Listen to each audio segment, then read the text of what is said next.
Welcome back, everyone. This is Brian. We're going to continue our journey on Python 3, and we're going to continue with basic string operations. Now, when I said strings are complex data types, I was not joking, and there's no way we can cover everything in these little two videos, especially because we haven't even covered the fundamental logic of programming, so we have to stick with the basics for now. Don't worry, later on in this series we are going to revisit some of the more advanced things we can do, but right now you have to learn to crawl before you can walk. So let's start crawling. I'm going to say variable str is going to be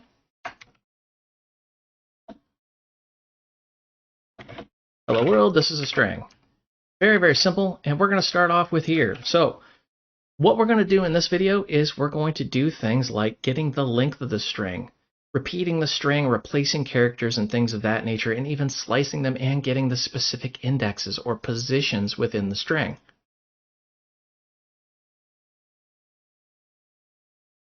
Let's dive into the basic operations. So first things first, let's say we want to get the length. I'm going to say print. We're going to call the len function, which is not limited to just strings, but it is super, super handy for strings. And we are going to, you guessed it, just print out a comment here. Get the length. When we run this, we can see this is 30 characters long. Now, you might be inclined to say, no, wait a minute, it's a zero-based index, so it's actually 29. No, it actually gets the length, not the position. That's fundamentally different, as you're going to see later on. So now that we've got the length, we can do other things as well. Well, let's say we want to repeat a string, and this is going to hurt your brain just a little bit here. We've talked about how you cannot do mathematical operations with a string. Remember, we were trying to add an integer and a string together. Well, you can do what's called string math, and this is what I mean by it's going to hurt your brain. We're going to say str times 3. Now, I know what you're thinking. You're thinking you're going to get some sort of weird thing because you're trying to multiply, but actually what you're telling Python to do is take the string and, you guessed it, multiply it by 3 and return a giant string. Let's demonstrate. Hello world, hello world, hello world. So it did exactly what we thought it would do here. Yes, the first time I did that, I kind of sat back in my chair and went, wait, what? Is that right? But it is actually a thing with Python. If you're coming from another language, you're probably sitting there just staring at your screen going, what witchcraft is this? But it's actually super handy if you need to repeat a string. Now, let's go ahead and let's look at replacing. And if you're coming from another language, well, this is exactly what you think it is. It is just dead simple. So in Python, strings are a data type, but they're also a first-class object, meaning they have functions built right into them. We haven't really covered functions yet, but just know you can say your variable name dot and then call some code, and we're going to call the replace function. And what this is going to do, it's going to take the string and replace a section of it. So let's say I want to replace hello with hola. So if you're from Mexico or Spain or any Spanish-speaking country, that would be the correct way of saying hello is hola. I'm probably mispronouncing that, but you get the point. You can simply replace it. So hola world, this is a string. Makes it super simple to do that. You don't have to figure out where things are. You can also do something like split a string. So if you're coming, again, from another language, you've done this before, and I'm going to say str, I want to split. And notice how it's looking for a separator here. So let's go ahead and split this on that comma. If you're not coming from another language, you're like, wait, slow down. What is splitting? So we're going to take this string and turn it into two strings. And we're looking for a separator value, in this case, this comma right here. So it's going to say hello world, and then this is a string. And it's going to give us two strings back. Here we go. Hello world, and this is a string. Now you may be going, now wait a minute, this comma's here. Look at these little brackets. You got this end bracket, this beginning bracket. What it's done is it's created a data type we haven't talked about yet, but we will in the next few videos. And it's put two strings into that data type and then handed it to us. Very convenient way of saying, hey, split those up. As you go on programming, you're going to actually use that quite a bit.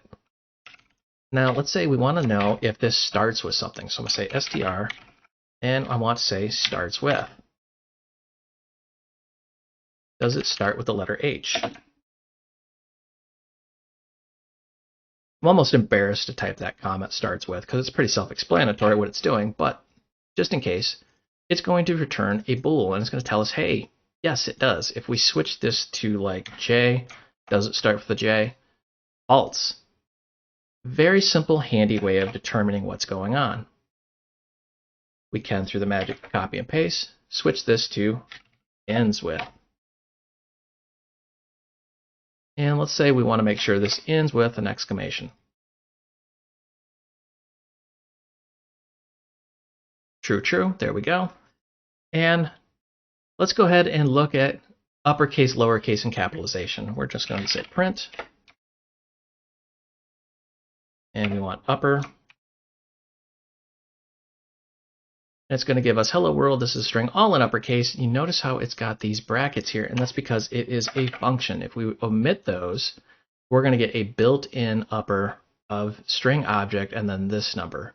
You ever see something like this? Basically, what you're trying to do is call a function without brackets, and you need those. If you're wondering what this number is, that's a location in memory. So an object is simply something that exists in memory, and that's its location. So admittedly, this message is not super helpful for beginners, but I just wanted to explain what that was. I'm going to round this out. Let's say lower, and I want to capitalize. So now we have all uppercase, all lowercase, and capitalized the way it should be.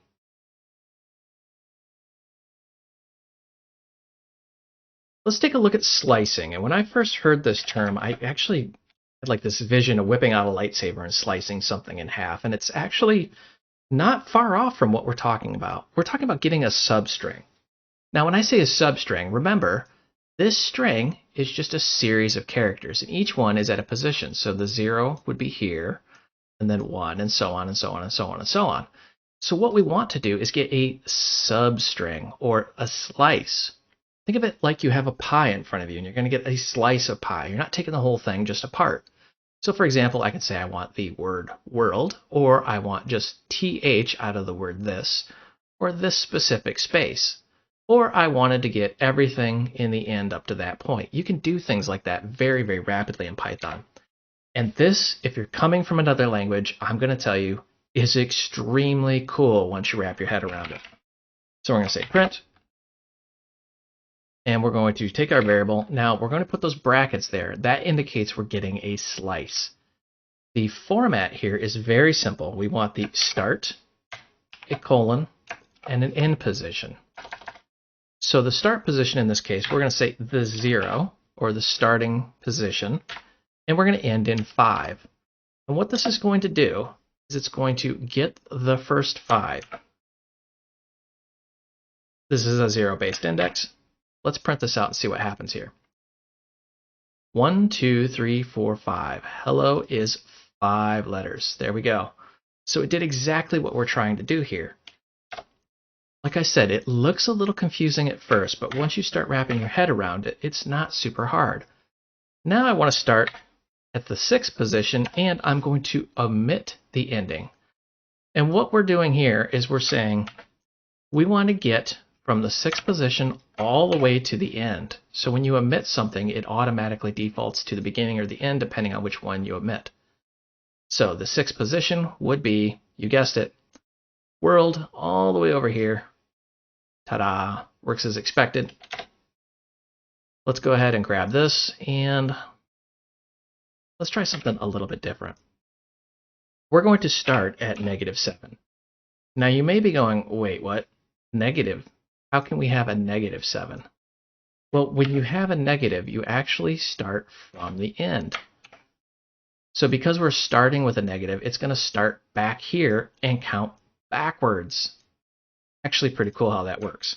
So let's run this. And the last 7 is string exclamation. Pretty cool.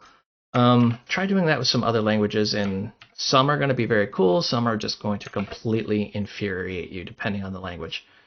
And now let's get a substring. We're going to say from 6 to 11.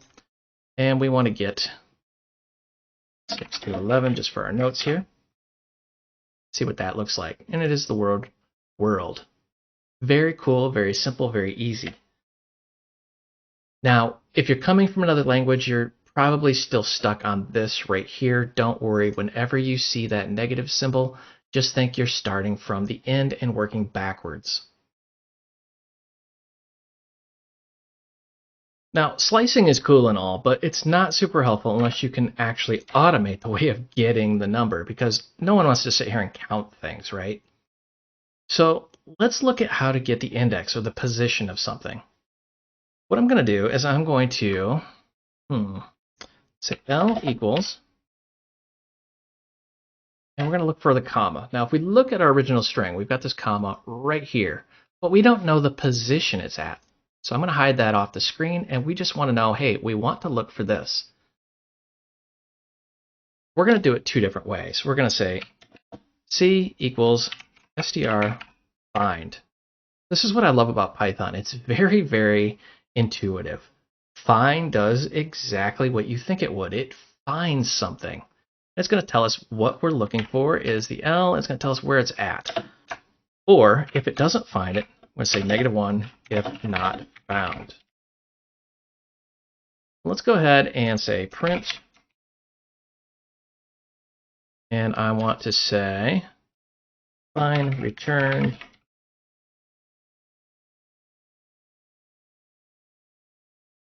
C. Let's run this, see what it does. So, whoops, actually misspelled find there. Easy fix. So find return C, so it is at the 11th position. We didn't have to sit here and go 1, 2, 3, 4, and we'd be here all day doing that. Instead, we want the computer to do the work for us. So we know this at the 11th position. Now, if we change this to just something, let's just do a single T. You see find return -1.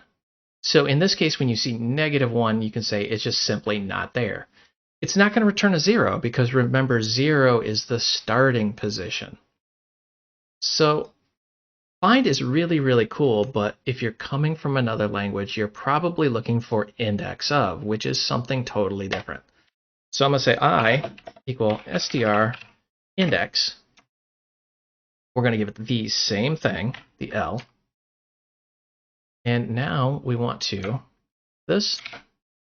And we're going to say find return I. And let's see what this does. Now remember, we have this T in here.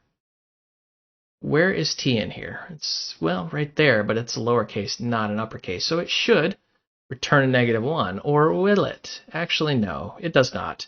Instead, it gives you what's called a value error, substring not found. This is a convenient way of saying, hey, that must exist or throw an error, something we're going to cover in future videos.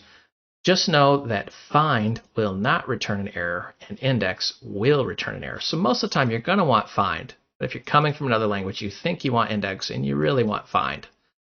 Oh, super confusing sometimes. Will throw an error. Just want to make sure we put that in there just in case. And let's switch this back. And you can see they both return 11 because we're looking for that comma. Remember, index will throw an error, find will just simply return a -1. Wrapping this up, let's go ahead and say we want to create a new string from the substring. How do we do that? So we want to say x equals str, and we're going to slice that string. We're going to omit the starting position because we want to go from the beginning.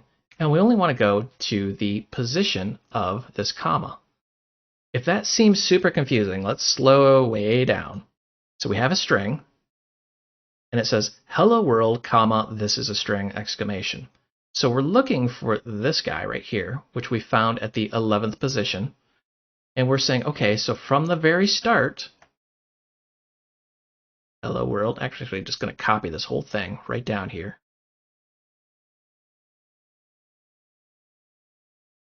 Copy this, put it right here as a comment.